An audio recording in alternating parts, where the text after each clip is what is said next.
Any second now. Cody, good to see you, bro. Good to see you, brother. Good to see What's you, going on, Simon. everybody?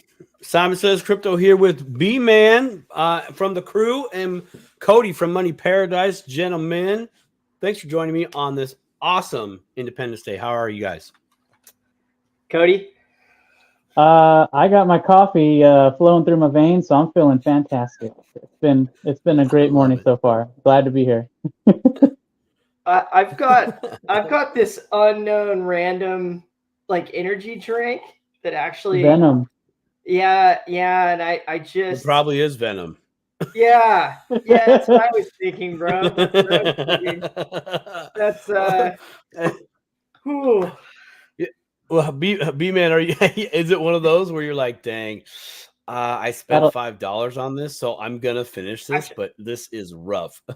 Actually, my mom got it for me, and that was nice because like there's no other caffeine prepared in the house currently, and so it was like, oh goody, I'm going on with my boys. I'm gonna have some of this Venom. So I'm ready to rock already, and I've only had 2 sips of it.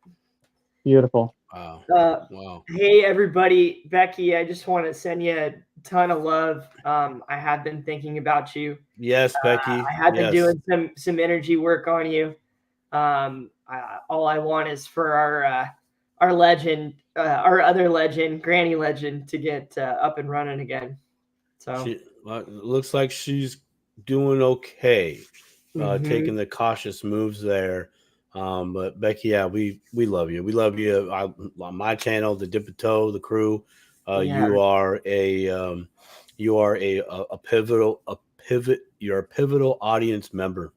When you're in the chat, you make it feel cozy. You really do, and I don't have any other better words than cozy. It's just like, oh, I'm at home, cool. Yeah, hey, you know what I mean? Like I love that. Crawfish, what's good? Happy Independence Day to all here in the U.S. And if you're not, happy Thursday. I hope that you called in sick and took a day off. Yeah. Why not? Why not? I hope that as well. So this, for all you folks out there, the show is a little different. I wanted to get these two gentlemen after I watched their show on Money Paradise's show, and they were having a more of a bigger conversation about where they're at in their lives and how they're just trying to navigate the this real world challenges and situations, and trying to get to our version of our very own promised land. And I really like that, and I wanted to bring them on the show, and I would like to join this conversation because I know there's enough gap in our ages to where we're at different levels of experience in our lives.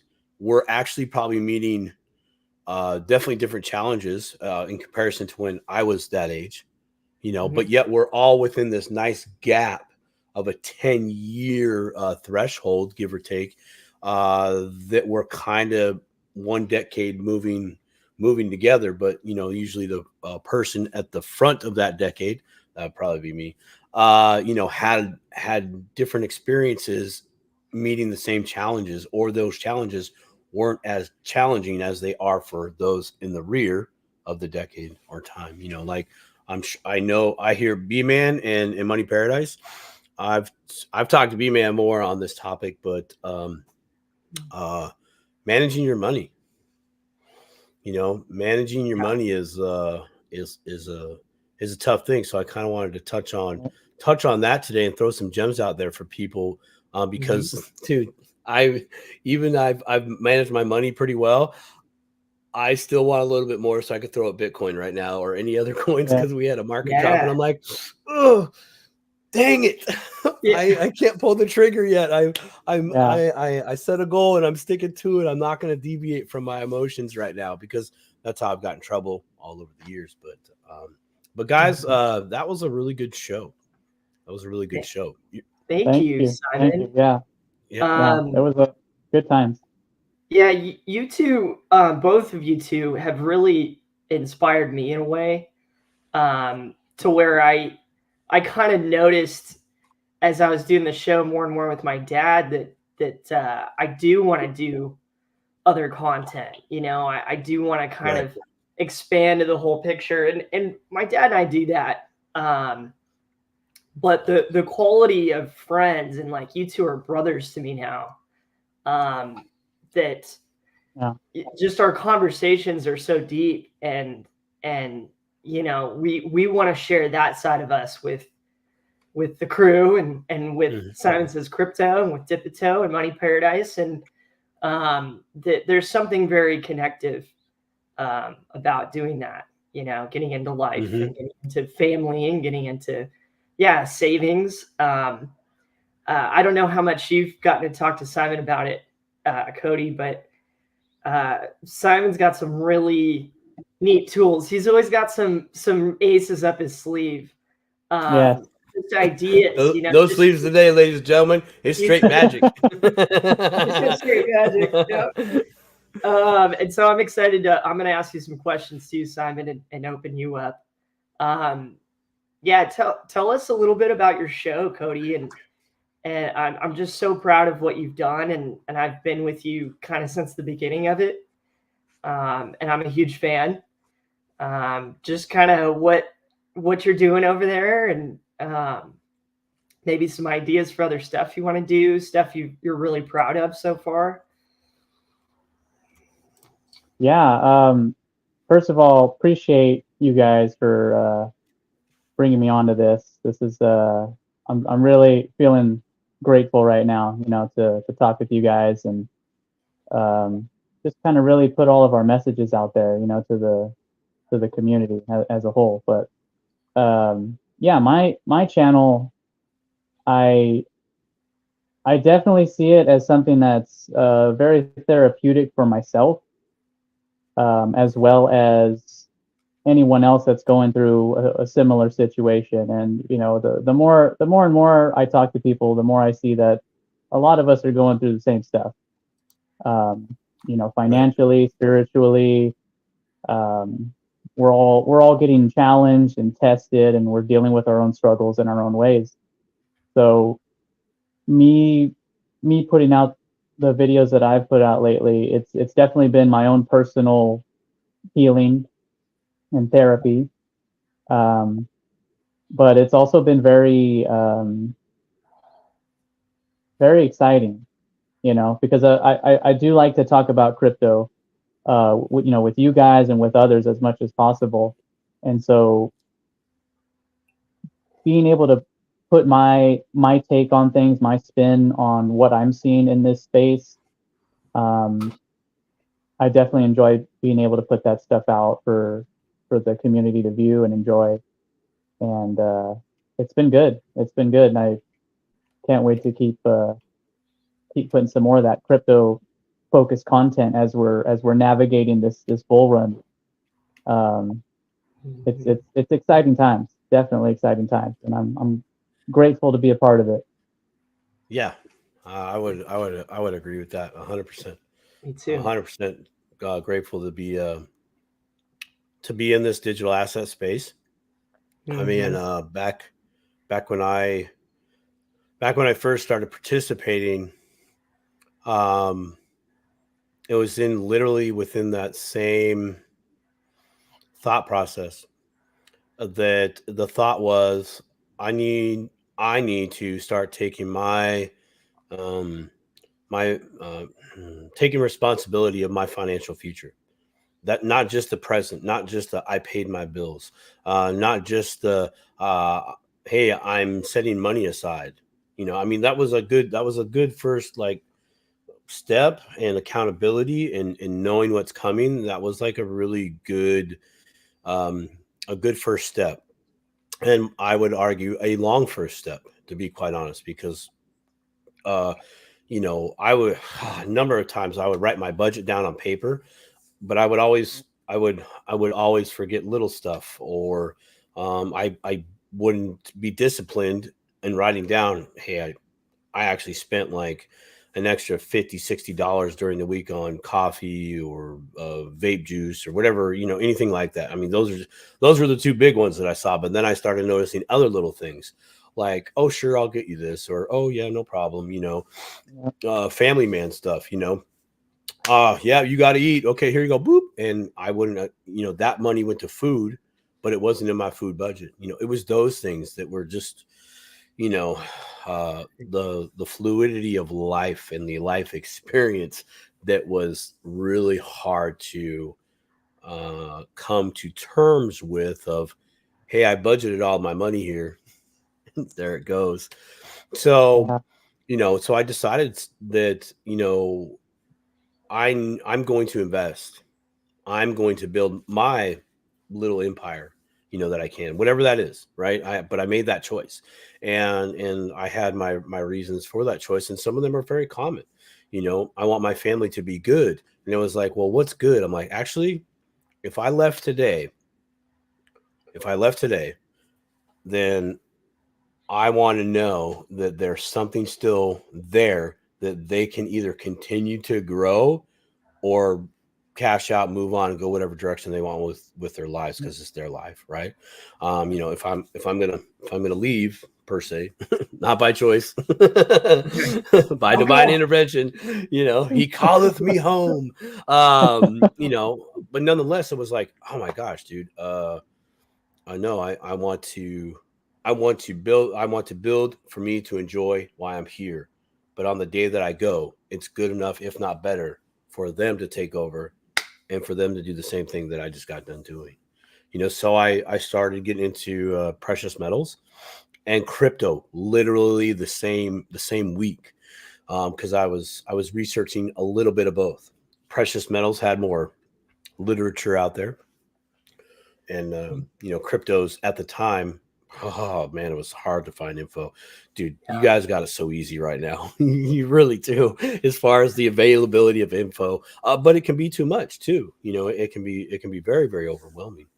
But yeah, I made that choice to do that, and I'm so happy that about this space, this crypto space, because as you stated, Brent and Cody, that there's the connectivity, the community, and the opportunity for the everyday individual, as we kind of reference ourselves, to take full advantage of this and to elevate our well, I don't want to say elevate, actually. It's more of a put our financial growth into hyperdrive right now. This is like a hyperdrive moment. This is like a miracle grow moment right now, right? To get us to a certain point, and then we do the slow and steady. Oh yes. yeah. So I'm very like you said, magic, Simon. Yeah, it's magic, baby. This is the magic. Right now. Internet magic, buddy. Sprinkle fairy dust. Yeah. I'm currently trying to.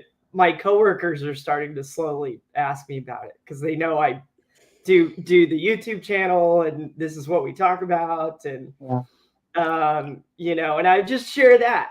I just hand them that little. If they let them come, 90%, and let their interest. Are you making a Hitch reference right now, bro? You're making a Hitch reference. When it's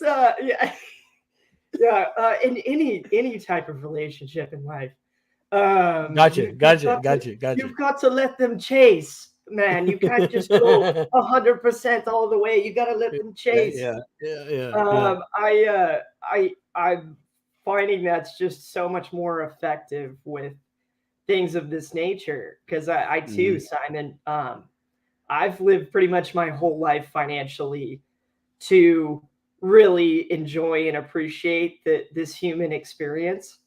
Yep. And I think of three things. I think in my life, like, I should have been more disciplined, only because, yes, I want to be in a better situation now. Now I have all these opportunities and all these little golden gooses that we talk about, and I'm not capitalizing on them in the way that I want to. And so the one, and then the two is just I've I blew it not being a counselor in my life. Like I wish I could just go back and go like just gut out school however I had to, so that I could really help others and have those deep conversations, really to be that whatever situation you're in, whatever problem you think you have in your life, that you're in the belief system that you can advance in it and past it and around it and over it. And and then the same way get counseling myself so that I could recognize the things in me that are just, hey man, this is a pattern for you. You've got all these opportunities and yet you're still struggling. And so I think of those things every day now. And I get an opportunity to, like Cody was saying, be on and do that counseling and be inspired by people to, not just kind of help them and be like, man, I don't care what financial situation I'm in. I don't care what is going on. I don't care what I have to do. But I want to be one of the people in this space that actually does it and sciences it and like inspires and motivates people to just say, hey, what's that about? That 90%, it's like, oh, well, right. So should I do cryptos or should I do stocks? Is like really the first one, it's like, man, I really think I could jump on Forex and just I can make some quick money in stocks. And like, there are ways to do that.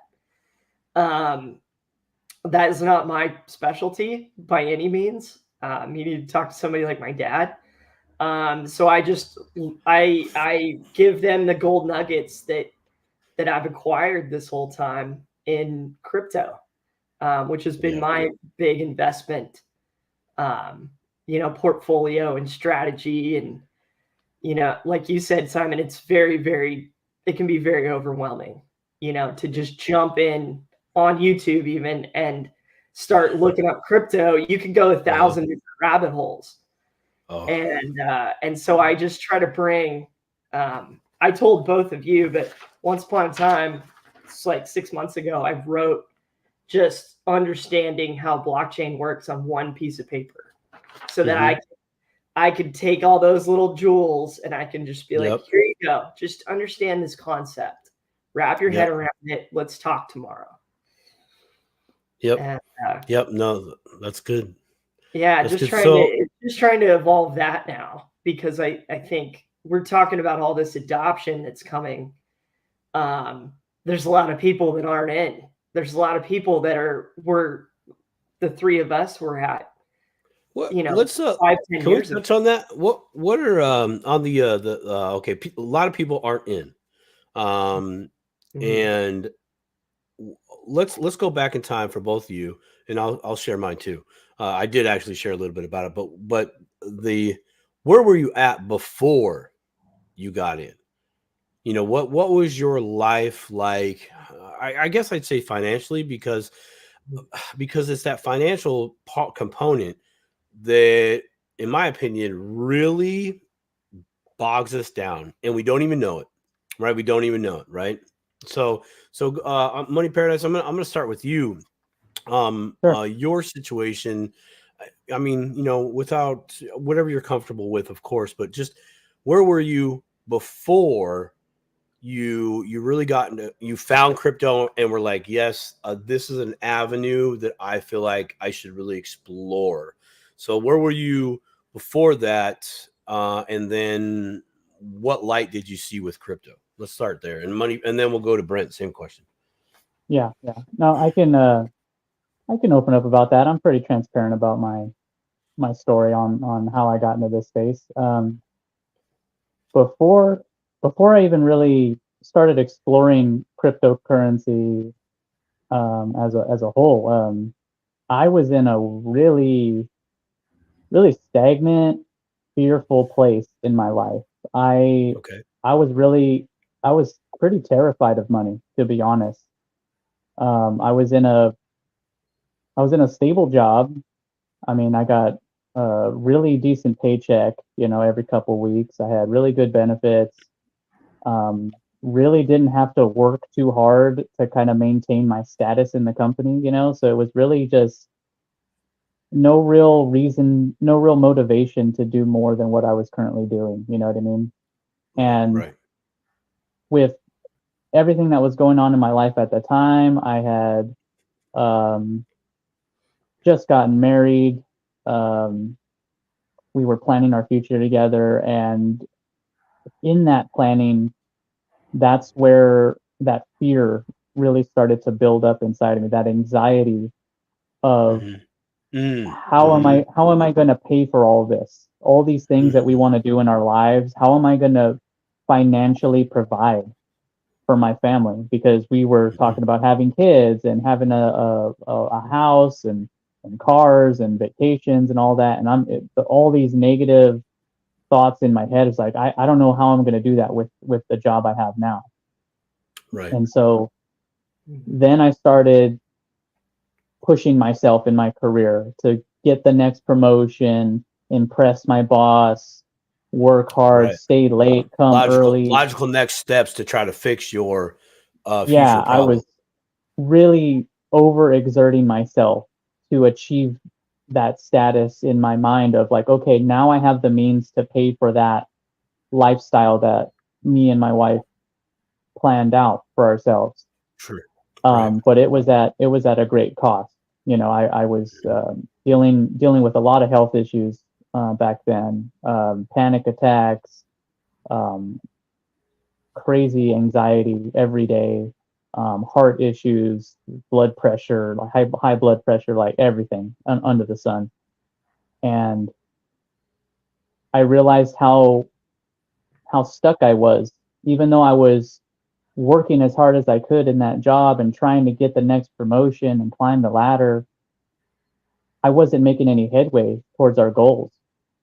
Right. And we were saving for a house at the time, and we had saved up just over 30 grand for a down payment.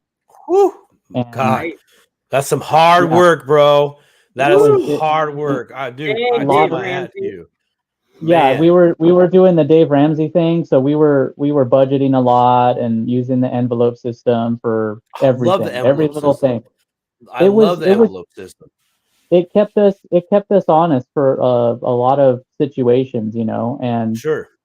But at the same time, that fear that I had really prevented me from seeing outside the box of that system to really kind of learning how I can risk some of my money to then push myself forward and kind of give myself a boost financially to get myself to that higher level, that we had seen for ourselves and planned. And so we were looking for a house. The market was terrible in 2021. We could not compete with the the 100% cash buyers from the Bay Area. Yeah. Yep. They were waiving inspections. They were, like promising like closing in like under 30 days. It was nuts. And we were just like, what are we going to do? How can we compete with those kind of people, And so that just piled on to everything I was feeling personally. And right around that time is when I started seeing these crypto influencers in my YouTube feed. Okay. And the videos, the thumbnails were, eye-catching and clickbaity, you know what I mean? The 10,000x on this coin for like $50 or $1 million X on this coin for like, a 20 spot. I'm like, wow, that's about what I have at the end of all my bills being paid is like 20 to $50. This could be pretty awesome. This could propel us to that lifestyle that we see for ourselves, Right. And I was honestly desperate for that. And I dove headfirst into that space and into that scared FOMO mentality. That was my first experience with crypto. Was I got in right at the top of the bull run in 2021. I got in right at the top, man. Yeah, get that out of the way. Everybody has to do that at least once. Just get it out of the way. Being able, just being able to like put some money into crypto and then have that portfolio to just be at my desk at work. I wouldn't be working. I would just be looking at the price just go up and down, up and down, up and down. I'd be looking at like the 5-minute chart, which is nuts. You should never look at those like under 15-minute charts. It's wild. It's wild. Do not recommend for anybody. It's a roller coaster.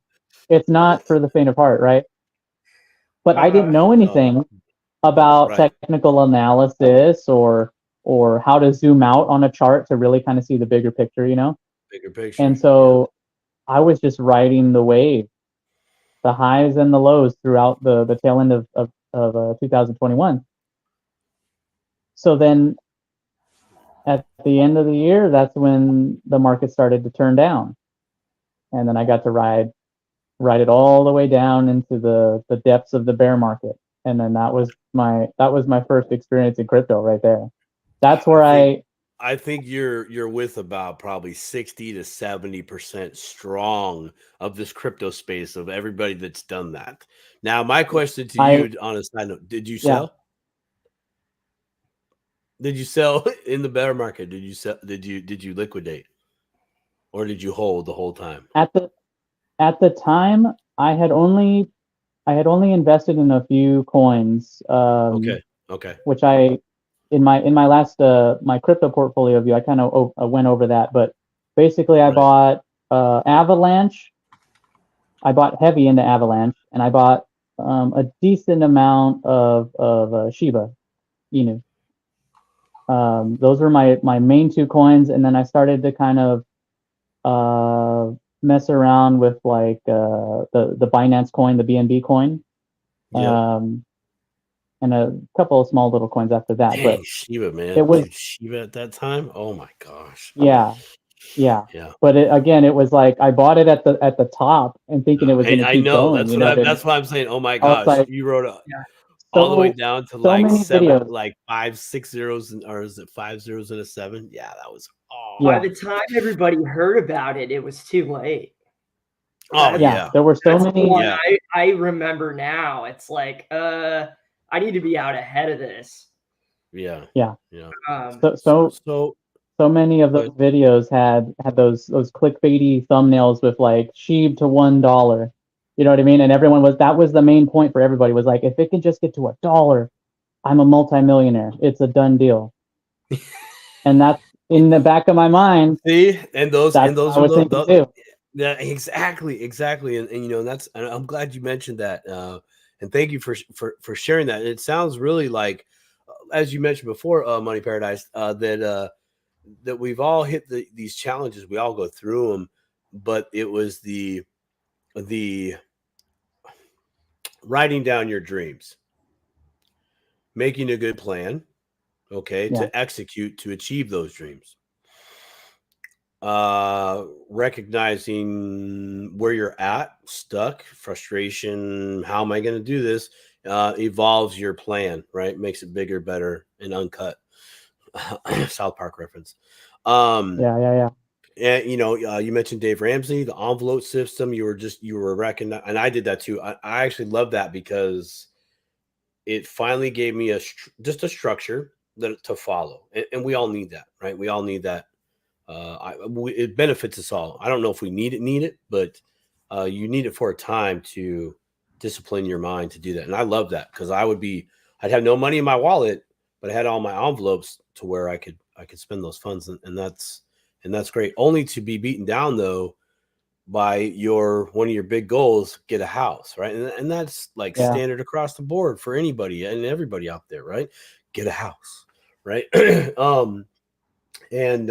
only to be beaten down from, well, we have more money than you. Okay. Gosh, I worked that hard, and yet it wasn't a drop in the bucket in this big, bright, beautiful world that I participate in. Yes. Yeah. And so you're desperate, Yeah. scared. I like that. You see, it's recognizing, um, where you're really at in life, not where you think you're at. Yeah. If I could add one more thing about that Sure. part of that journey.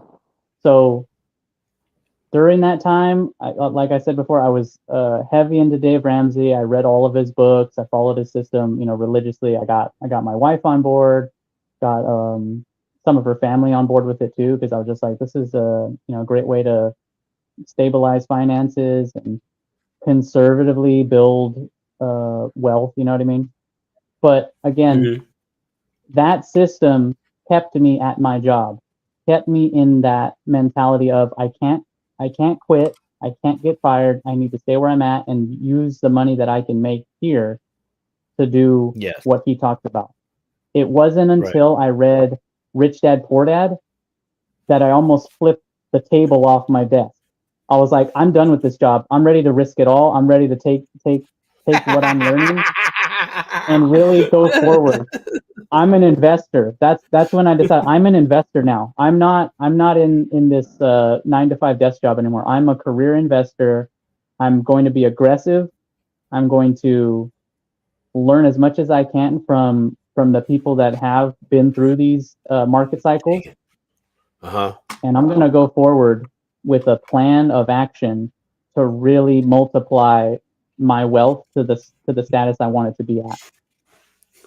So there was like Perfect. the two different systems. I was like, one was like, I'm going to stay stagnant. I'm going to be conservative, not make any risky plays. But once I read Robert Kiyosaki, I was like, what am I doing here? I could be an entrepreneur. I could be like making money, like doing anything I want. I don't need to be in this, stagnant uh, ladder building career that has no real future for me, you know. Uh, Right. so that was a game changer for me. That's when I really leaned into crypto. That's when I really leaned into the coins that I'm into now, mostly ISO focused, and Hmm. I haven't looked back since. Yeah. Awesome. Awesome. Awesome. B-Man, same Same question. Where were question. you at in your life before you got to crypto, and then what finally got you in? I I got I was different cat from the beginning. I back in I want to say it was 2013. I was very open minded about buying Bitcoin. Very open Okay. minded. I don't even know if I've ever said that out loud before, but I Hmm. remember hearing the idea and what it was, Hmm. and even back then, is is like a deemed almost a collectible. Um, I I remember being in my apartment and just being like, why not? Why wouldn't you have some of this right now for this price? Hmm. And luckily that never changed. Like that when my dad started coming to me about crypto stuff, I was like, oh yeah, man. Yeah, no, what's going on? What is this? And so there was some interest. I didn't pull the trigger, unfortunately. And then fast forward to about 2018, 2019, I was in a very similar spot that Cody discussed. And I think it's a lot of when he and I first started talking and becoming friends, we really related to each other on. I went through a period where I had the opposite. I like got out of an engagement and had some just tough family stuff and just tough. And Yep. the one area in my life where I really wasn't happy, and Hmm. and very unbrent like. And in that time, um, I'd been given some inheritance money Hmm. from my stepdad, because his mom, my grandma, had passed. Okay. And so I had this little nest egg, and I was like, I gotta change my life. Like it just became number one. I got to change my life. Mm-hmm. But Alan and I were already cooking on crypto. Mm-hmm. And so the one, oh gosh, I always forget the name. Anyway, I was looking at this one particular crypto and I had a plan for it, investing in it. And looking back, if I had made that trade and stuck to the plan, I would have generated about $250,000. Oh, yeah.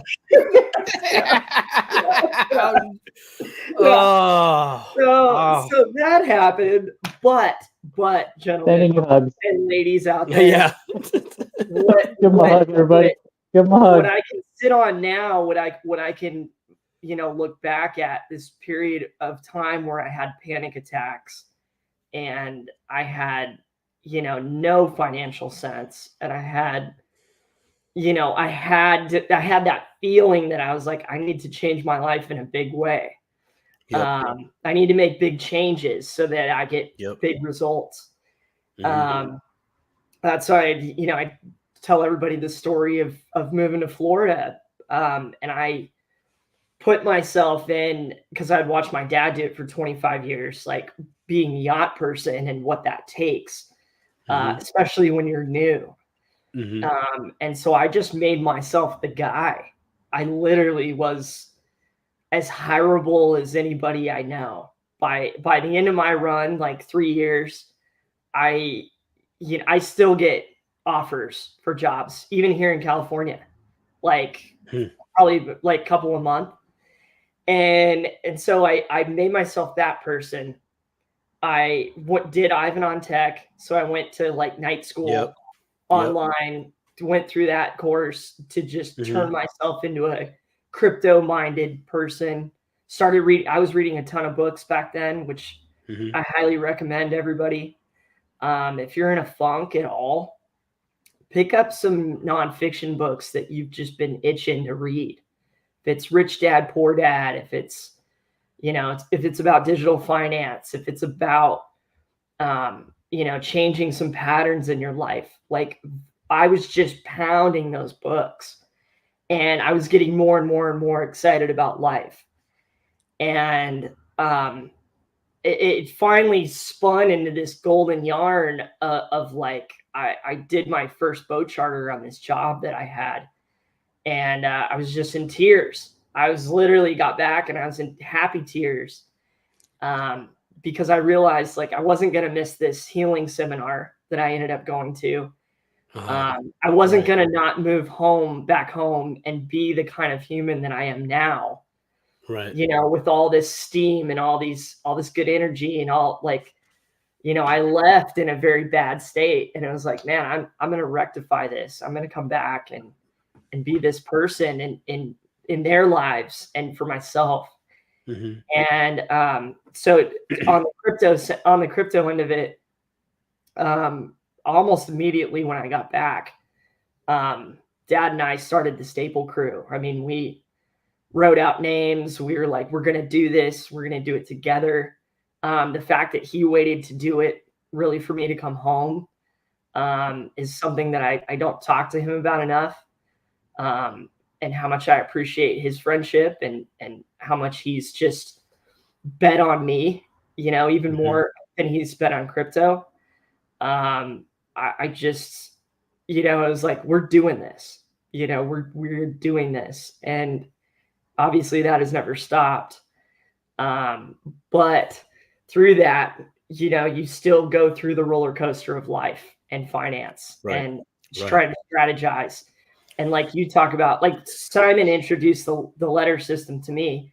I'm doing it in my mind now, but I think it's like, if you're going to be that number one yacht guy, if you're going to come into the crypto space and have a successful channel, if you're going to, change your life in a big way, it's like taking that extra step. It's like actually writing the letters out and doing the due diligence on things. And so I'm just still trying to kind of turn myself into that person, regardless if I have money to buy crypto this month or not. You can always be working on something to get those results that you really want. And that's why I tell the yacht story and moving and all that. It's because I put in the tough work, the hard work. When I didn't want to do it, I did it kind of work. And Yep. I got incredible results. Yep. Incredible results. And it shaped my personality back to who I want to be. And I want to see like our community put that effort in. If you're really tuning in, on a Sunday live, to listen to crypto stuff, I just encourage you and me to get back to the books, get back to the research. Like Simon's come to us with so many great ideas, because he's constantly, like I said, pulling the cards out of his sleeve and making magic where he can. It's like that's inspiring. That's him sharing all his gold with us. Is like, wow, man. Like I definitely want that to be prevalent in our community and inspire somebody to be like, well, maybe this isn't for me, but this opportunity. But this is. Wow. Mm-hmm. Mm-hmm. Mm-hmm. So it's like, how can we keep bringing those things forward? And for people like the three of us, I think it's just a lot of research and it's keeping our head in it. And yeah, I'm very thankful, like you said, Cody, to be a part of it. Because we are on this leading edge of technology that it's going to sponge up the entire economy, among other things.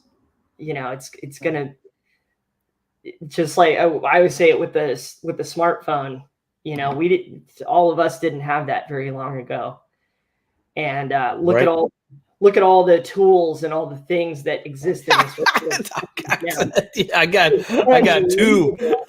I got Bluetooth speakers everywhere. I got Bluetooth headphones everywhere. Yeah, 5 years ago, I didn't have. I mean, I had the on cell phone, of phones, course, but I mean, 10 years ago, no, I still had like the slide flip thing, phone. Oh, yeah. But thank you both for sharing your guys' experience, because the reason why I asked is because I know we're all looking for how can we keep, as you said, Brent, how can we keep this going? Keep doing your research, and you both touched on something that part of the reason why I wanted to get us together, and keep doing your research in other things that are a part of your big picture. And you might not have a big picture yet. All of us didn't have a big picture.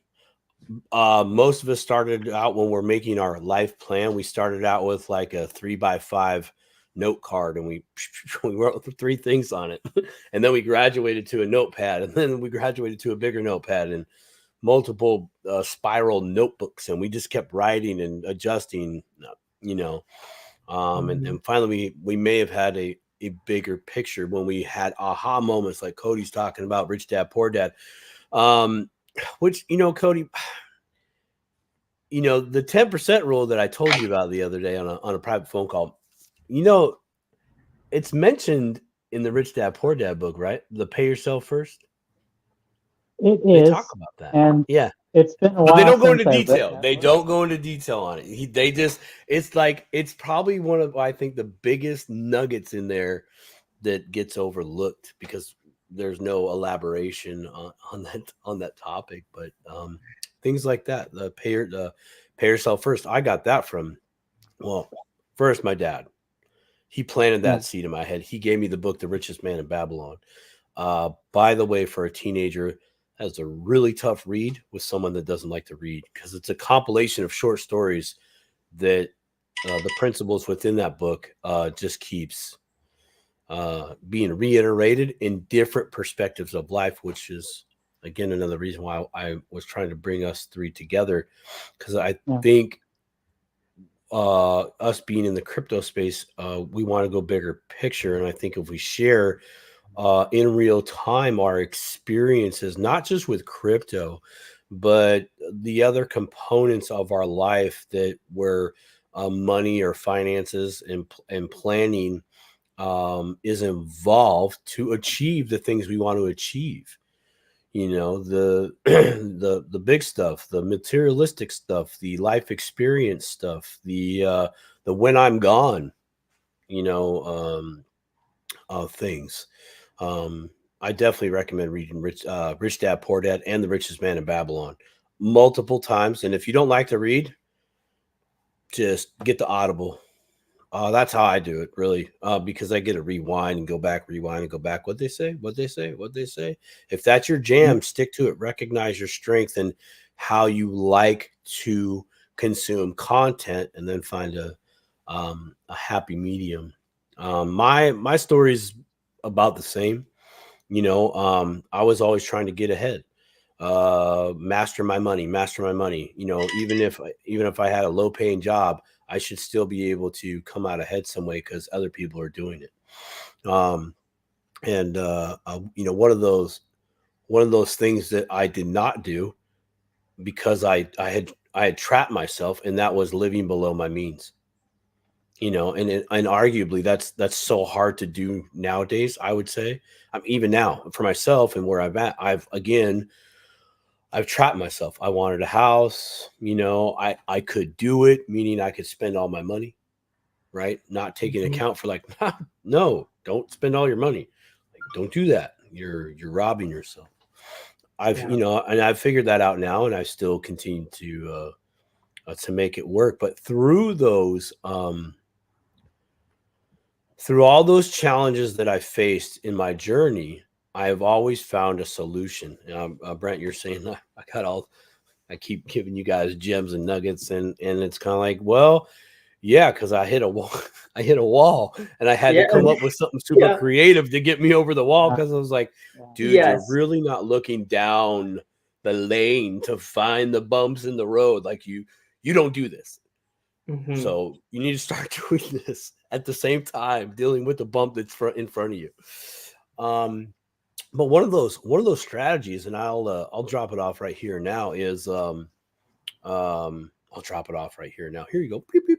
I will drop it right here now, and that is the 4-week rule, and in conjunction with the 10% pay yourself first protocol.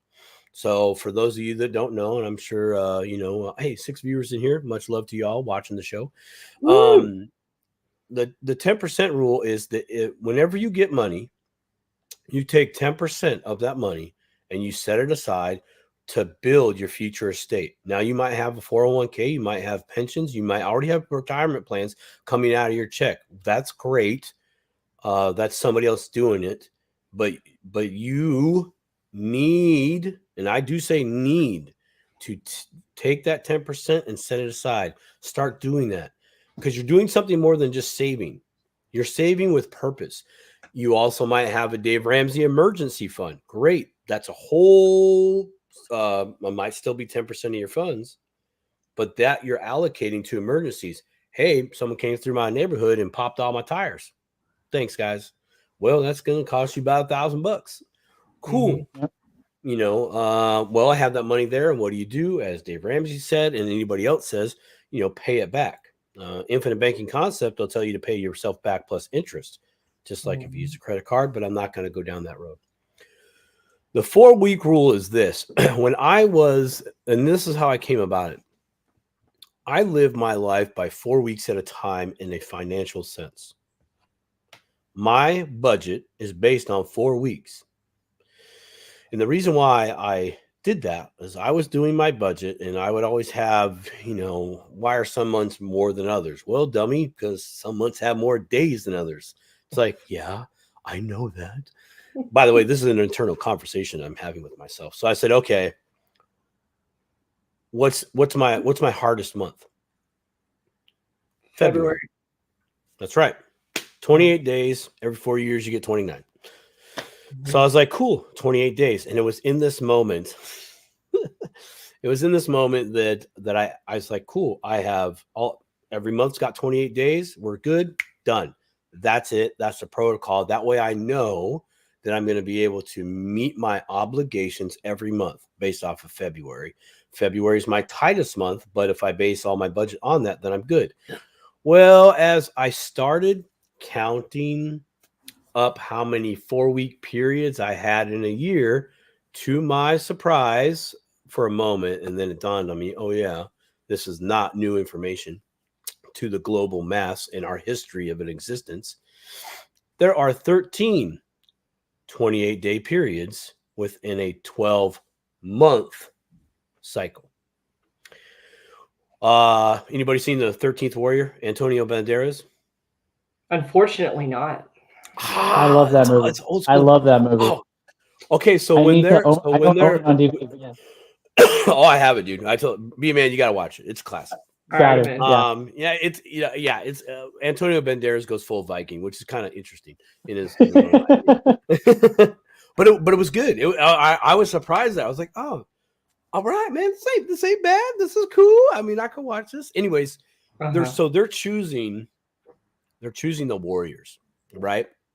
And the soothsayer says, oh, you need one warrior for as many moons as there are in the year, and that was 13 moons. And that was my first time recognizing, oh, there he is. Let me add him back to the show. Oh, there he goes. That was my first time recognizing that there was 13 28-day periods within a year, which is our moon cycles. You can look it up. It's right there. There's a few cryptocurrency enthusiasts that use the moon cycles in their trading. So anyways, I did that. Well, when I made the correlation that, wait a minute, 13 periods in 12 months, oh my gosh, I'm literally going to be a month ahead on my bills if I follow this process. I don't have to do anything. This was for me, this was like, oh my gosh, I can eat Oreo cookies, spend all my money on everything that I do, as long as I live at 28 days, and by year's end, I will have a full month's cash in reserves ready to cover January at the beginning of December. Yeah. That was crazy for me. That was absolutely crazy for me. So, of course, what did I do? What was the next step? Just in that process, I naturally said, well, okay, so if I do this, how long does it take before I'm a year ahead on my bills? By the way, I'm not doing 10% pay yourself first protocol on this. This was just this is a great way for people that are paycheck to paycheck. They spend all their dollars every time. Mm-hmm. And this is how they can save. Just write out your budget for everything you spend your money on, 28-day period, go. And even it really works for the people that get paid every weekly. It's very simple. People that get paid every 2 weeks, it's very simple. People that get paid on the 1st and the 15th, it's a little more challenging. But in some of those checks, you're going to get extra days from that 15th to the 1st, right? Because you have 28 days, 30 days, 31 days. So there's your extra money, so to speak. And so that's a very disciplined thing. You're going to have to set that money aside. But if you figure out your whole budget and base it off of 28 days, you'll be surprised on how things work. And my next step in this process was, okay, I need to write down my frequency of payments right now. So I wrote down, week 1, week 2, week 3, week 4. I wrote down everything that is due in those at week's end, right? Just to help me gauge everything. I would budget how much I'm spending on food. Currently today, what did I spend over the last month? How much did we spend, including going out, snacks, the whole thing, right? And that was challenging because that took me a little while to be accountable and hold that in. But I was nevertheless determined on where the hell is all my money going. Like, I literally on paper have this savings over here that should be in my bank account, yet it is not. What am I doing? I'm screwing up. So once I had that in play, I basically divided. I took out how much I earned in a month or 28-day period, right? So that's really easy. Anybody can do that. And then I minused all my expenses, and then whatever I had left over, I had left over. And so that leftover, I would I would go to the bank itself, probably a little bit harder these days, and I would pull out that exact cash and I would set it aside and say, nope, that's investment. Or I would divide that up too. I create my own little budget. I started experimenting with that. But nonetheless, I wanted to make sure that I was being accountable as opposed to that money just sitting in the place where it has the most risk from me. I need to remove that. Now, cash might not be the best thing to have in your house. You're like, oh, I got this money. Well, you're going to have to go through that and go, God, I took this cash. But it's so much harder psychologically to take that cash knowing that you took your cash. Driving to the store, wherever it is the heck you're going, and going, should I do this? Should I do this? And then you get in the store and you grab the thing you're about to buy. You're like, damn it. I'm leaving. You'll have those moments. You have all these checks and balances that you kind of do to yourself. Other times you're like, nah, screw it, I'm getting it. And I did that for a little while, and that was just me recognizing the lack of discipline I had, the emotional side, things that I wanted to try to hone in. But the first thing I had to do was recognize when I was being emotional. I do remember the first time I recognized that. I noticed that when I would buy Starbucks. Now, granted, the 1 a.m, I'm just trying to be here or work, do my job. But I tried to pick out all the random times that I would buy Starbucks, right? And all those times were emotional. Feeling bad, went to Starbucks. Feeling good, went to Starbucks. Feeling want to do something nice for the wife. Where would I go? I'm going to Starbucks. Hey, babe, I love you. I just want to get you a little coffee, a little something, right? It's not a bad thing, but I had to recognize when that was happening and make my adjustments for my budget and go, okay, I'm going to, Dave Ramsey, the blow money, right? You need the blow envelope. Well, not that blow, but the blow it, the fun, the good, healthy choices, party time kind of stuff, right? Yeah. Yeah. And so there, so I allocated for that, and it was great because one, I made a decision of, okay, I'm going to allocate these funds to this. I'm rewarding myself per se psychologically, but within my means, so I did hey, I've had enough. I'm good. I got my thing. I'm solid. Next week, let's see if I can just not do that. If I have a bad day, just be like, don't go to Starbucks right now. Why?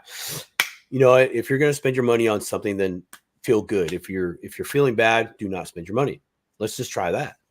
And anyways, yeah, there's my Starbucks story for me sciencing my emotions. But the 4-week rule, I think the 4-week rule really helps those that are already spending all of their money, because they just do. We just do that. I mean, that's what we do. We're literally programmed to do that. Stagnant in our job, right? Of earning, or even just trying to do the corporate ladder thing, or wherever you may be at. You still have to find out how can you work your system so that all the resources you get from your hard work does not go to everybody else except for you. Hence the pay yourself first protocol, right? That was a good thing. That was me like, no, this is mine, but it's not reward money. It's not me going out and whooping it up. No, this is mine to build with. So I don't have to be at this job that maybe I don't like. That's an emotional thing. It is providing me resources to set funds aside. So I'm grateful for that. Right. But maybe you're like, dude, I can't do that. I can't set money aside. Great. Sit down with the calendar, 28-day protocol, write it out, and you'll be amazed. Just write out, again, week 1, week 2, week 3, week 4, how much money you owe at the end of the week, everything, gas, clothes, if you do clothes every quarter, whatever it is, just write it all out, add up that total, then, minus it from how much money you get on the check, your liquidity, not your hourly rate, not taxes, not none of that. It's whatever gets in your hand come Friday or whatever. whatever your frequency of payment is, and you'll literally come out on top. The individuals that I think that this protocol doesn't really work for is the once a month individual, the person that gets paid for once a month, and it's a locked in once a month, right? There's no variations, right? That's actually a shortcoming because in their longer months, they have to stretch more versus the shorter month, 28 days. So I guess maybe in that instance, that's where you're going to save your money. You could save your money is February. Cool. I got this. Say you got $4,000 a month every month. Well, 28 days in February, your money's going to go longer there as opposed to the other months that have 30 days and 31. You know what I mean? Yeah. So that's the only group of people that I haven't really honed in, but definitely paid weekly, paid bi-weekly, 1st and the 15th. Y'all got it. Just it's a play. So that's my gem for you guys. I'm literally going to write a book on that with schedules, the whole nine, the whole do it thing. I literally got stacks of paper randomly around here with just different plays, and I love finding plays. You know, the Robert Kiyosaki's of our time, the rich dad was always looking for the opportunity. Always pushing things to its limits, like the old truck that he drove in the Rich Dad Poor Dad story. It's like, yeah, it works. Why spend more? You know, one thing right now that I'll share with you two and in the world here. Oh yeah, that's right, Hydro. What's good? I see that. 10% rules. It does. It really we see does. You, Hydro. Oh man, much love. It's so cool just to see that little physical nest egg for me psychologically. The first couple of weeks I was like, come on, man. I make that all day. That's nothing. That was my bad. I was telling my money it's not nothing, it's nothing. But then it grew and I was like, oh wow, you're doing something. Okay, I'll keep feeding you. I like this. This is great. This is fun now. I'm seeing this good thing. But yeah, I'm definitely I'm writing a book on this. It's a play. It's a power play, bro. Oh, it is. It is. Cody, I'm so happy right now because I've been wanting to make this video with Simon for over a year now, and we've discussed it. And really? It's happening right now. This is manifesting in real time. So he explained this concept to me a year ago. Yeah. And then he literally. And we were staying together in Vegas, and I'm the one that brought it back up. And I opened the doors and I'm like, Simon, I needed another pick me up on it. I needed another, I want to, where are you at with it now, bro? How are you integrating it into your life? And it's such an important concept, Simon. Like what I wrote down is, when you become that accountable. Yes. For your budget and all of that, you become your own accountant. And I think that's a big difference from what a lot of us do. We kind of just let it ride. Okay, we got this check. That you do your fun part right away. Most of us, I do. Yeah. And then then you're kind of like, oh man, in the middle of the month, into the month starts coming and you're like, oh, okay, well, I got all these things to take care of and these bills out in the future. And it's kind of that reversal.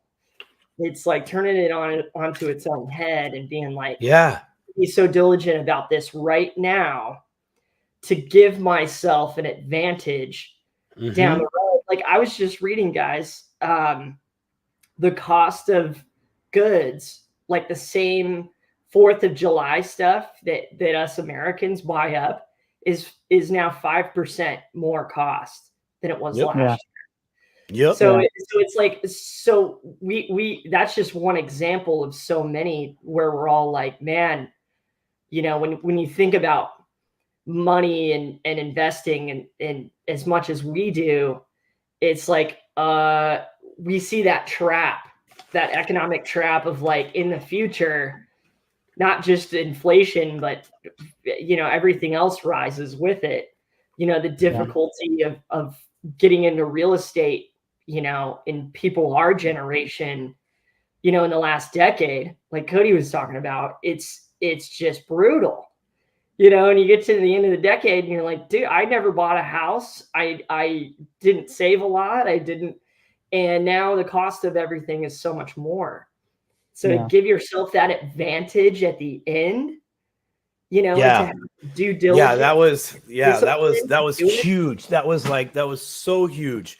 You guys will experience it. I'm seriously, sit down with a calendar, just write it out. You're like, oh my gosh. Yeah. Oh, this weight off the shoulders of like, cool. I'm wanting to save, right? We all want to do that, but man, the stress we put on ourselves to do that, which is it's good intention to do that. You're right. We're only trying to discipline ourselves the best way we know how, which is like McFly, you know, I mean, that's what we do to it's not healthy, but that's all we, you know how to do. But man, at the end, it was like, oh my gosh, I'm ahead. Here's a great example. I don't know. You probably can't see it. Sorry, Money Paradise. I can see it. I can see it. Yeah, you probably can't. Okay. It looks like a calendar though, to me. I'm looking at April, and these weeks right here are for May. This is the money I'm stacking up for May. All my bills are already taken care of for April already. Yeah. You know, during that month, and it's so much easier because it's so much easier. It's so much easier now because I did the hard work then. And what was great is I received a reward from doing that within the process. And that's where we have these months where we have 5 Fridays, you know. So I noticed that, and what would happen is at the end of my 4-week period, I was still like on week 3 of that current month. I was like, oh dude, I'm really I'm a week ahead. Heck, I'm 2 weeks ahead here. Wow, this is great. And what was awesome there that I experienced was, well, I got sick and I missed a week of work, but I was right on time. All my stuff was taken care of. I wasn't stressed that I wasn't at work. You know, I was like, cool. I had another time in that year where, you know, I had to cough up some money, but I had the money to cough up and to move on. Right. It was this great. Here's this process that there's money there. If I really need to do something, I'll go to my calendar, see where the what's coming up and how am I going to be able to manage it, as opposed to just you get hit with life and you're like, cool, I got this money. There you go. Okay, it's dealt with. Hey, by the way, you got all these other obligations. Oh, shoot. Yeah. You know, and we've all experienced that. And this really gave me that option. And another thing that came out of this, because I was sharing this with a few people. One of them was a good friend of mine and Bman's, is Farmer John. Now, Farmer John is a farmer. I didn't know this about farmers, and that is they typically will pay for all their stuff once a year. Like they'll just take care of it, most of their stuff. You know, stuff for the farm, stuff for the house, everything. I was like, wow, that would be great, actually. If I could pay for all my rent or mortgage payments, all my insurance for the year, which, I mean, there's that option out there. Hell, you get a discount if you do. Can I buy all my food for the year? Can I buy all my clothes for the year? And if I was able to do that, what position does that put me in for next year? Less stress. I'm just stacking up money. And in those moments of stacking money, I was like, well, if I see an opportunity like today, market dropping in Bitcoin, I'm like, it's July, dude. We still got time to make this up. I'm okay with this risk. I've assessed everything. Boom, I'm in. Bam, I got it. Hey, you're up 20%. Cool. I'm actually going to pull my original money out. There will be some taxes there, of course, but I'm still ahead 15% on my money, and it's still in the market. Wow, what a great time! I just increased my holdings for the year by 15%, or wherever I was in that moment. Like, dude, that's how that's how big plays happen.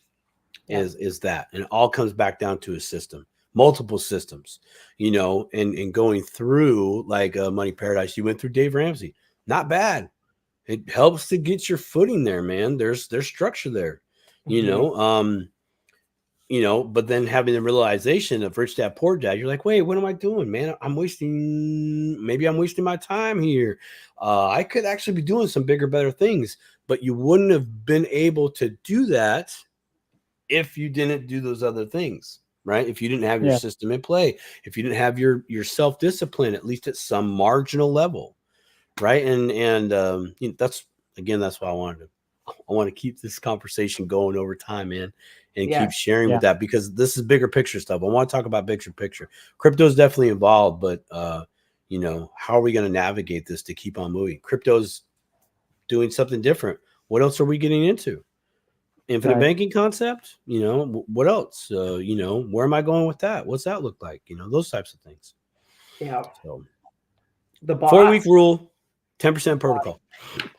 Excuse me. Love it. I took extensive notes on all that. Yeah, that's going to be a game changer for sure.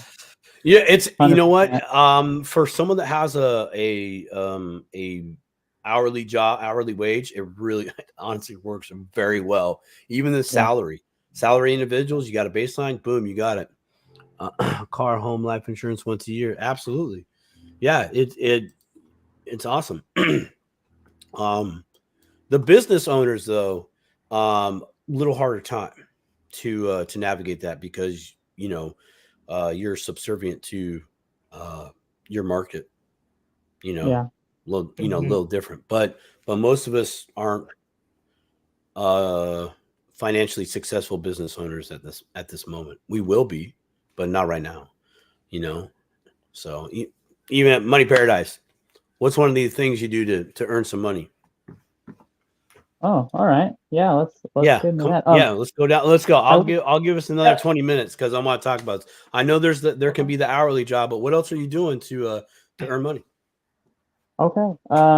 Well, during let's see, I would say past 2 years, I got into reselling on eBay and Facebook Marketplace, OfferUp, and I really just started looking around my house and just seeing what I could just get rid of. That's just like, I don't really need it. It's not important. It's a collectible. It's gathering dust on the shelf. Someone else will get some more value out of it than me right now. I need the cash. I don't need the the nostalgia of the item, whatever. Right. So I started learning about reselling and setting up an eBay store, taking pictures, how to research products, and analyzing how much things are valued, in that reselling kind of space. Mm-hmm. And it does take some time. It took me quite a while to really kind of gain some traction with it. About how long? I would say the first year was pretty slow going. Had a few sales, kind of sparsed out between those first 12 months, and then recently, I would say in the last 6 months, it's really started picking up. I think it's more so consistency. If you're posting things kind of daily, especially on eBay, even if you're like purchasing things on eBay, there's this system where you gain like positive ratings from buyers and sellers, and if you get that rating up, all of your postings that you're for items that you're selling gets bumped up in their algorithm whenever people are searching for things. So that was a game changer for me, and now I'm still doing that. I'll be continuing that for as long as I have items to sell. Building I have a lot of inventory, so that's the good thing. I have a lot of stuff to sell. It's That's just You good. do, bro. You yeah, do. yeah. The only thing is like storing it and Yeah. kind of being patient. You got to be patient with some of these things. If Mhm. they sit in your garage for like a year before they sell, then you got to be okay with that. You know what I mean? So Mhm. that's kind of how I've been able to navigate it. Is and shout out to my mother-in-law because I'm using her garage for the bulk of my inventory. Oh, if I was So your mother-in-law, I would be charging you storage fee, bro. she thankfully she doesn't spend any time in that garage, so she doesn't even notice it. To be honest, like if I told her like today when I see her, I'm like, hey, I brought in some stuff from my personal stockpile of reselling items. She'd be like, oh really? Oh, I didn't know. I didn't even know. That's fine. That's okay. So it's all good. It's all good.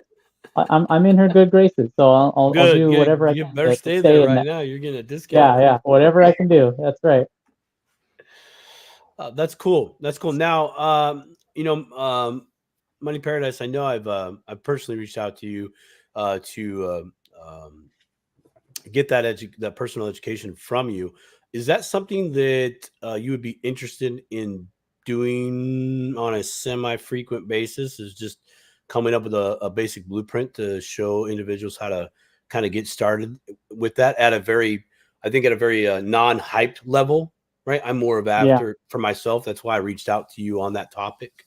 Was because I was like, well, here's more realistic what's going on, what to expect. Here it is, as opposed yeah, to some of the other YouTube University videos out there, and not a shot at them, but just the glorified. Here's where I'm at. I made $3,000 this month. It's like, well, I want to talk to the guy that only makes $100 because that's yeah, probably where I'm going to end up first. I need that perspective before I get to 300 or $3,000, $5,000, land if I pursue that. So again, my yeah. question: would you be interested in teaching individuals how to do this on a semi-regular basis? That's definitely in line with kind of where I want to take my channel. I mean, a lot of what I put out is kind of just focused on showing people that they're not alone in their situation. You know what I mean? If they need to make money Yep. and they're That's why I bring stuck it in up. their job and they're just like, I don't know how else to make money. Like I'm already working like 60 hours a week, or I'm stuck in my 40-hour week job and there's no other time or space for me to do anything else. That's what I kind of lean into for people. It's like, hey, I can be that example of showing you that it can be done. It's not easy, but it all depends on what you're willing to do to make that additional income.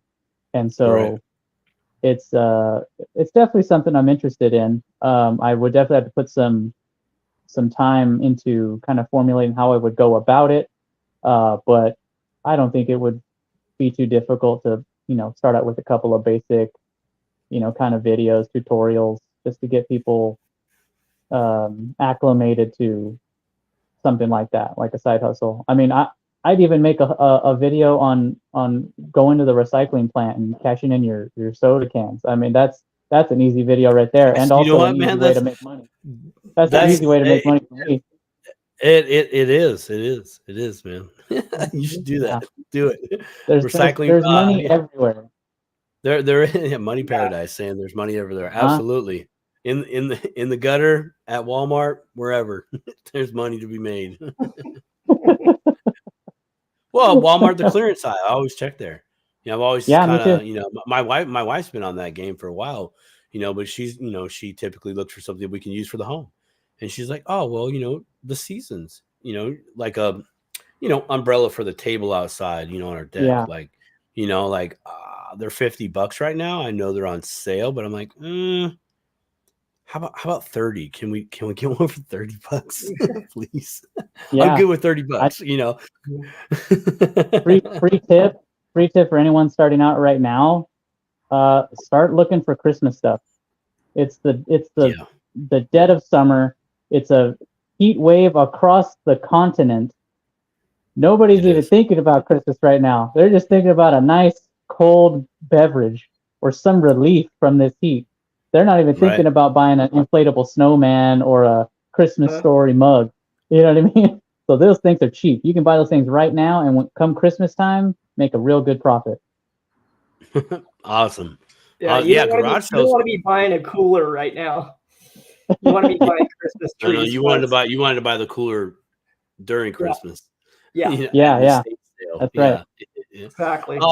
Bman, are you doing anything to earn extra money on the side? Like, I mean, or aspirations to do that?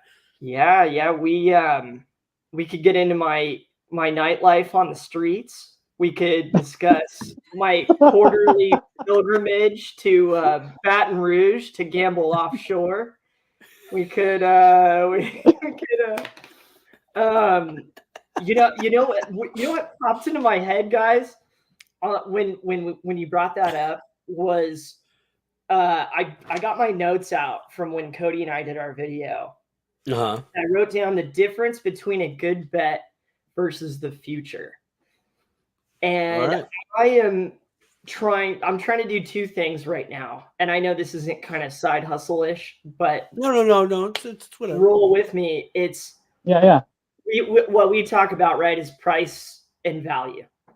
Am I reading things like I've been reading this book that I've been kind of pumping on the show, Digital Finances. This is I'm slowly going through it. This is my second read of that. DeFi, baby, love it. And there's this other book called The Business of Blockchain, which I've talked about forever. Mm-hmm. Business of Blockchain talks about all the adoption of crypto into corporations and big business, and how they're all looking at it. And that was written some time ago. And so when people who do know me and we've already had that conversation, and we tend to get into, everybody's like, well, it's XRP still at 52 cents, and I'm trying to completely transform my mind into value down the road in the future. The good bet is I buy XRP at 52 cents and it goes to 58 cents. And oh boy, I'm off and running. I'm a winner. Mm-hmm. But the real win is understanding like that concept that you were teaching us, Simon, and other such tools, so that you can realize a greater value at the end of the year. And you can and you see it coming month to month. And so you can start to appreciate it and have fun with it now. And so a great many things. I mean, I've been a real advocate with the crypto bot, like you have. You and the creator of that, just spearheading that and then offering it out to our community. It's just been a very effective tool, and a really, for us who would like to be traders.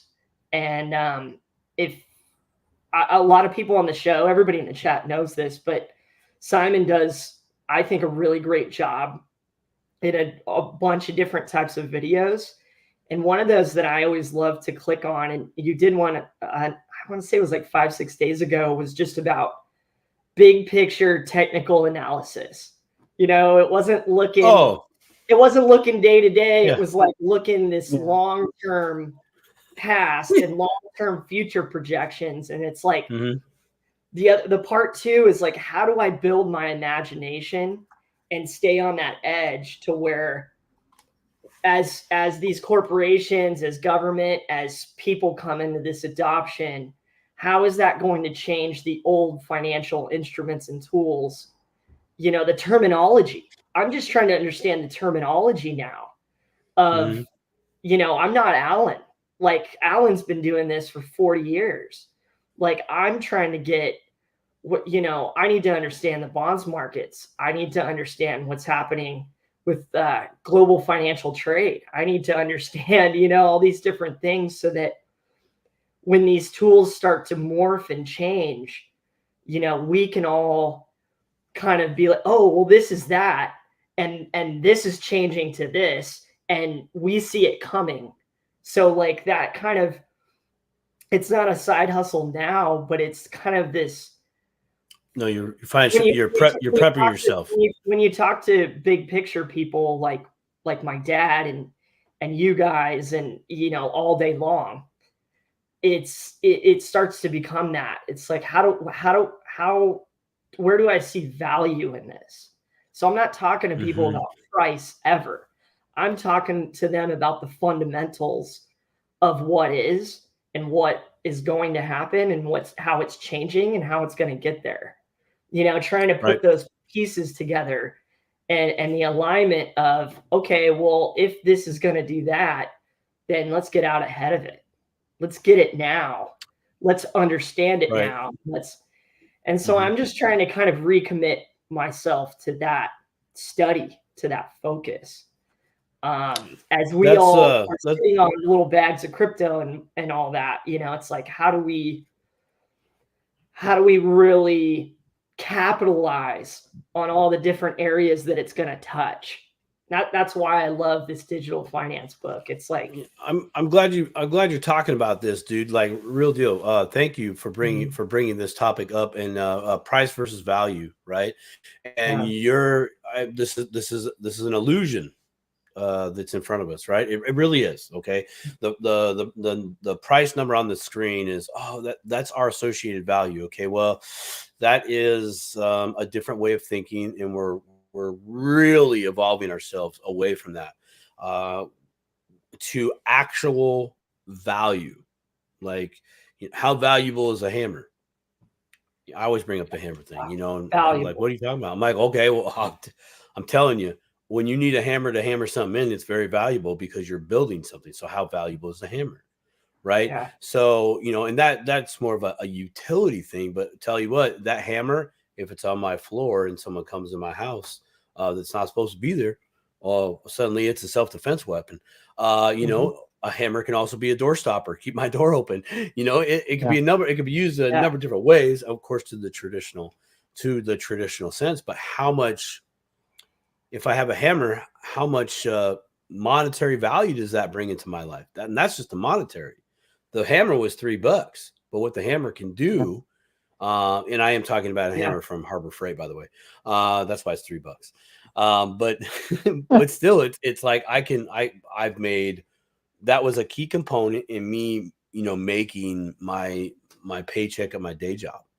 You know, me too. all for $3. It gave me the ability to do that. So, Bman, I think that's great. You're looking at what's the value of this thing, and we need to get this thing. You know, we need to know to a degree, first off, what it is. Second, the value that it could have, as in, where is this going? What area? Like you mentioned the bond, you know, the bond market. You know, there's the video. You guys broke out. Alan broke that out on your last Sunday Live about the XDC and the in them having the U.S. Treasuries on that network, right? And you know, and I did a little bit more on that actually, I think it was later that evening, because I came across a post from Mr. Mann that in that panel, the gentleman was saying, when you go get your tokenized Apple share, when you go get your tokenized U.S. Treasury, and I was like, I'm doing a video on this right now, because there's three different sources that are saying this, and there it is. It's there. Is it at full capacity? No. But it's there, you know, and it's working. So it's over time. It is over time. Simon, I was doing construction too, as you know. Like I bought a $30 hammer.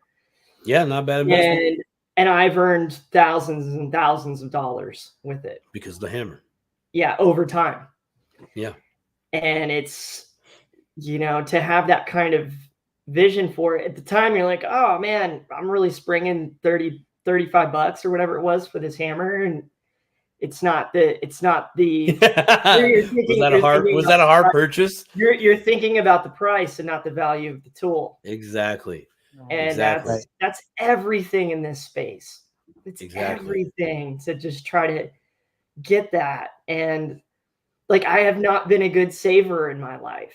I have not. And so it's like to pick up the tools that you're talking about and start to implement them now is just going to greatly benefit me beyond thousands of dollars over the course of my lifetime.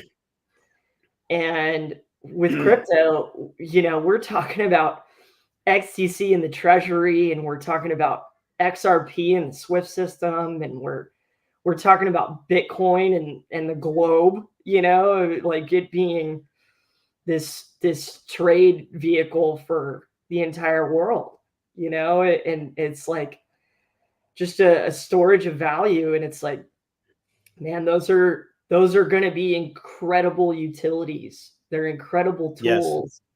Yes. And they're so sound that people like us, who are very deep people, we could talk about 1,000 different things to people on YouTube, but we chose this one because of the utility and the benefit and the purpose that it can have for all of us. So it's like, you got to put it on yourself first. It's like, man, I better really understand value. I better really start to have that vision, that like my old man has for the whole thing, because that dude just sees value. I've watched him my whole life. The guy sees value and he goes to it, and it doesn't matter how much he has to sacrifice in the time. Like, I joke around with him, like, he didn't sell in the last bull and bear. It's like, dude, we've had conversations. He's like, I could pay off my house now. I could pay off my tractor now, or my grandchildren will never have to worry about money again. It's like, what are these, can we put our brains into this truly abundant place? And you need certain opportunities in a lifetime, and this one is a golden one. Yeah, you definitely. And so many, and it's the way it's going to touch everything. It's like, okay, how do we use what it's going to touch? How do we have ownership of it? How do we get into it? How do we share that with the people around us? How do we, get so excited about it and have so much fun with it that we can't help but share it? Like, check this out. That's my side hustle right now. And, it's like, it's even more valuable to me than even buying crypto at this moment. Like, I just went a couple months over budget between jobs, and that was a killer. It was a killer. But long term, this is what is going to be important to my life in particular. But I'm listening to you guys, about resale and about saving and it's like, how do I start doing those things, get into those habits? Real quick, I loved your point on Starbucks too, Simon, because that was a definite universe aha moment though when that happened. We forget our habits and our addictions and our and then those addictions just become your lifestyle. And that's all power of mind. It's all power of mind. Like, you can go in the reverse direction today.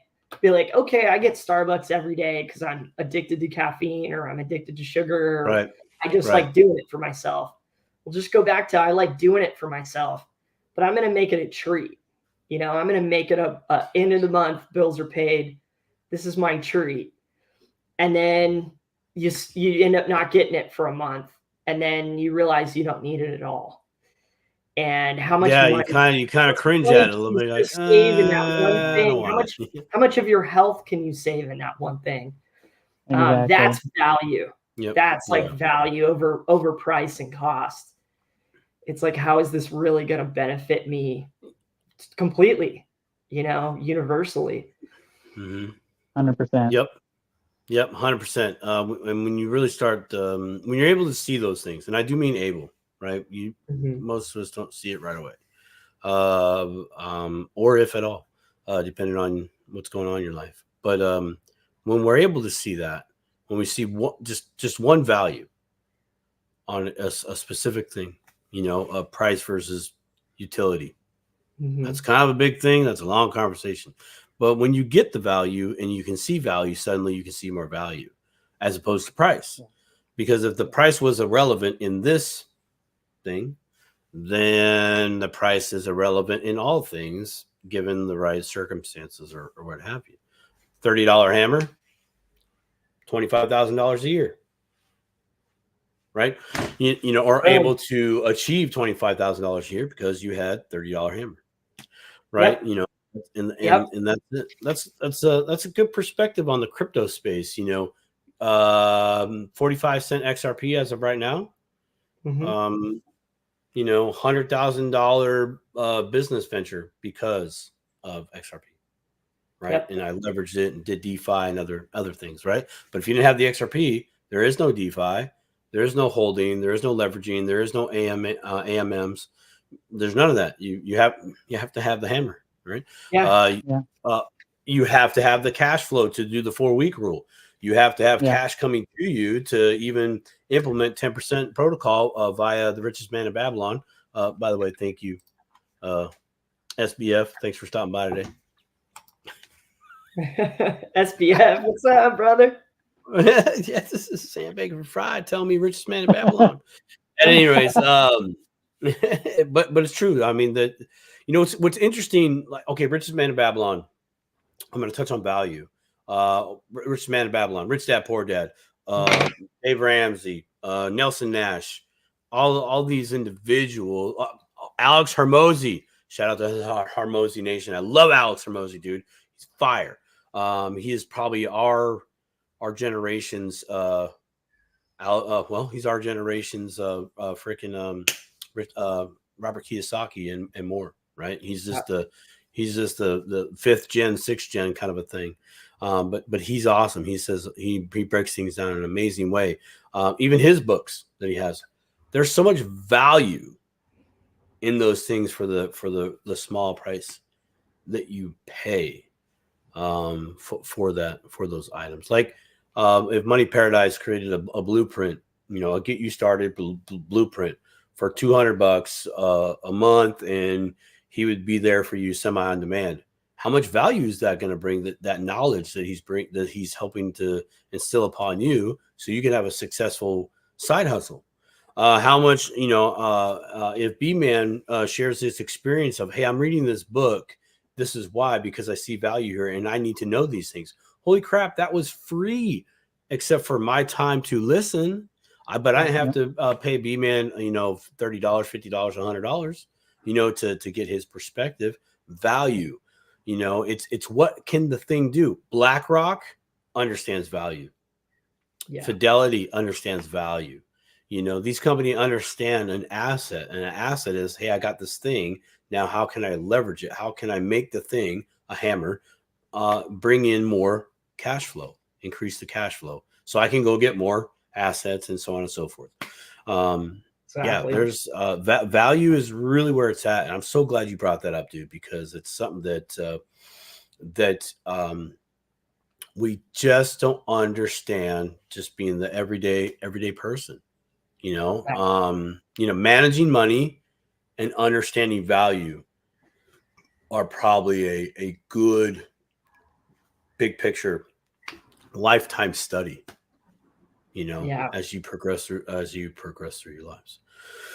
It makes it, guys, we've been going an hour and 40 minutes, but Money Paradise, you got some more things to say?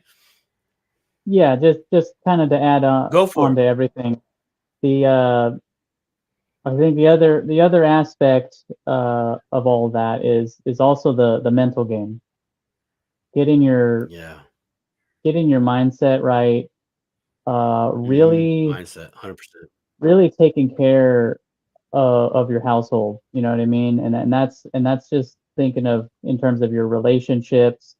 Who's in your life right now? Who's pushing you? Who's celebrating you? Who wants you to do good? Keep those people. Surround yourselves with those kinds of people. You know, the ones that can bring new ideas into your life, that can help you along the way, as opposed to people that are cynical of your ideas, cynical of what you want to do in your life. You know, to me, that was a game changer for me, was really focusing on who I surround myself with. What kind of conversations am I having with my tribe? And that has helped me throughout this journey. On top of learning about the fundamentals, learning about technical analysis, um, reading the articles on these coins, these projects, and putting it all together. Because at the end of the day, I wasn't able to really focus on those things until I got my mind right, and then I started thinking more with my heart instead of my head. Right. That was a game changer for me. Yep. Okay. Mindset. Yeah. Mindset is very key. Very, very key. Mindset, intention to manifestation to 100% reality. Well, physical. Yeah. Reality is a whole nother topic, and I'm not going down that road today because it is our Independence Day. Gentlemen, final words before I do the outro on this wonderful conversation that we've had on this day. Happy July 4th, everyone. I on that, I love that, Cody, that point. I am so blessed by the people that are surrounding me in this space, and the ones that I've made real connections with and talked to. And I'm so thankful that like two of my favorite people connected with each other and wanted to involve me in it today.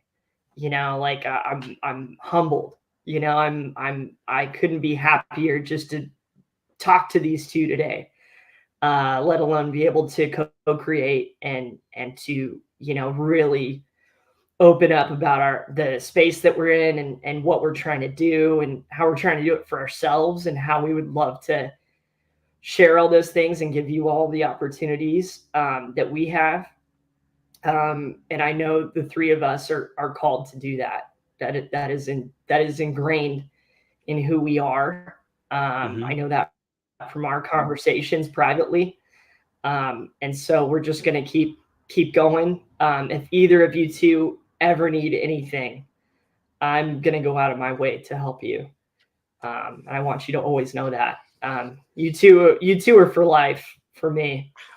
And I couldn't be more proud to be your friend. I really couldn't be more proud of what you guys are doing. Thank you. Well said. I'm a little emotional. Yeah. Gentlemen, I want us to continue this conversation going forward for as long as we can. Obviously not today, but thank you both for joining me here on my channel for this conversation. But I really want us to keep going, talking about our life experience and how we're navigating it to achieve our goals at the micro and the macro levels throughout our existence here on Earth. So I would like to keep that conversation going if you guys are both willing to do so. Oh yeah, absolutely. Yeah, 100%. Absolutely. We got something good going here. Okay, good. Well, thank you for being both of you being so willing. Oh, hey. Hi, Miss Lisa. You're not late. It's totally random. This is totally random. Perfect. Well, we'll keep focusing on actually something before. I know I keep saying we're gonna go. But my challenge to you both: 4-week rule. Get a calendar, add up your bills and everything you spend your money on, and see where you sit. Even if I know Marinate Paradise, I know you got a new endeavor coming up. If they gave you some baseline, figure that out. Figure out how much goes to literally the place you may or may not be going to. Figure how much goes to where it needs to go to. And because I want to talk about this 4-week rule with you guys, see where you've progressed on that a little bit. But we'll keep touching on the other topics that we've touched on, because that's what we try and do here. All right. For all of you that may or may not know, you can catch these two gentlemen here on YouTube. I'm going to share my screen. We're going to go and check out. You can catch Bman Sundays live here at the Stable Crew, and with the occasional recording, or in Las Vegas whenever he gets down there for an XRP event or whatever is going to be there. And you can also catch Money Paradise here on YouTube as well. Go ahead and hop on over there. Check out his latest content. Did you really repost that, or is that you? That's you, man. I thought that was somebody else. Just looking at my that's Cody. No, that's great. I thought that was I thought that was somebody right else. there. I was like, wait a minute. I'm getting better. I'm getting better at them. Yeah. No, that's I thought what's in the box is a perfect video. I think it's a perfect video. Perfect. No joke, right? Like just the way you narrated the whole thing, the way like I was laughing, like I was emotional, I was like with you in it the whole time. It was so cool. Yeah, that was a good one for me. I love what you're doing, man. You're cooking, bro. Thank you. Yeah, if anyone can take anything from these videos, like if you see them, leave a comment, let me know. I appreciate any feedback anyone can give me on this stuff, because I really want to know that this is benefiting people. You know what I mean? Even if it makes you chuckle, like let me know, because it really warms my heart. When people are out enjoying the video. You could say whatever you want in the comment section. I mean, you literally can. Yeah. I'll go through them like, don't know what you're talking about, but okay. Other stuff. It's, I try to go in there because there's some good comments. Trying to answer a question. I might not get to all of them, but I do swing through. And just what's good. So yeah, throw some comments. So there you guys go. All right, and with that, these three amigos are out.